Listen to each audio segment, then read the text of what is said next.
Rajkot game ઝોનમાં અગ્નિકાંડ બાદ રાજ્યની તમામ મહાનગરપાલિકાઓ દ્વારા ફાયર સેફટી માટેના કાયદાઓ સખત કરવામાં આવ્યા છે।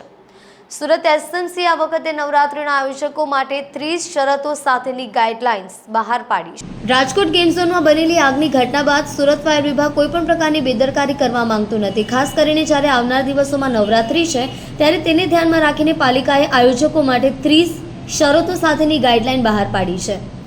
નવરાત્રિ પર્વને ધ્યાનમાં રાખીને મહાનગરપાલિકા દ્વારા ફાયર સેફટી અંગે કેટલાક નિયમ બહાર પાડવામાં આવ્યા છે। નવરાત્રિ આયોજકોને હવે આ 30 મુદ્દાઓ ખૂબ જ ધ્યાને રાખવાની જરૂર છે। સૌથી અગત્યની વાત, દરેક ખેલૈયાઓ માટે 1 સ્ક્વેર મીટરની જગ્યા રહે તે માટે ખાસ કાળજી આયોજકોએ રાખવી પડશે।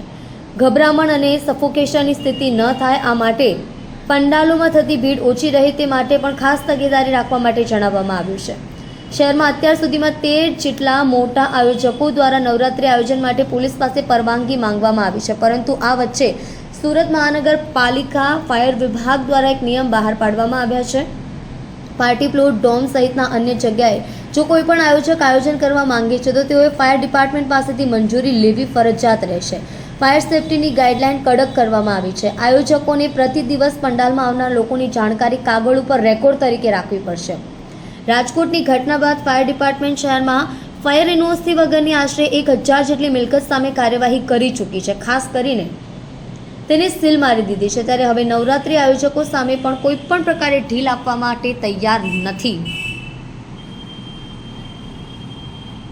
नवरात्रि के लिए जो मंडप या डोम वगैरह बनेंगे गरबा के लिए, तो उसमें अंदर कोई भी सिंथेटिक मटेरियल, थर्माकोल, इस तरह का जो डीजल, पेट्रोल, स्टोरेज, ये सब अलाउ नहीं करेंगे।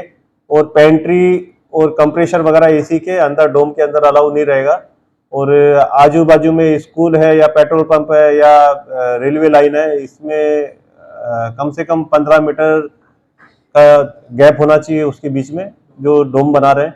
और हर एक 15 मीटर पे इमरजेंसी एग्जिट रहेगा और 1 चौरस स्क्वायर मीटर का एरिया रहेगा एक आदमी के लिए, उससे कम एरिया नहीं होना चाहिए। तो कैपेसिटी फिक्स कर दी जाएगी कि इतने लोग अलाउ है, और उसका जो संचालक है, उसको ऑर्गेनाइजर है, वो उसका रिकॉर्ड भी उसको रखना रहे।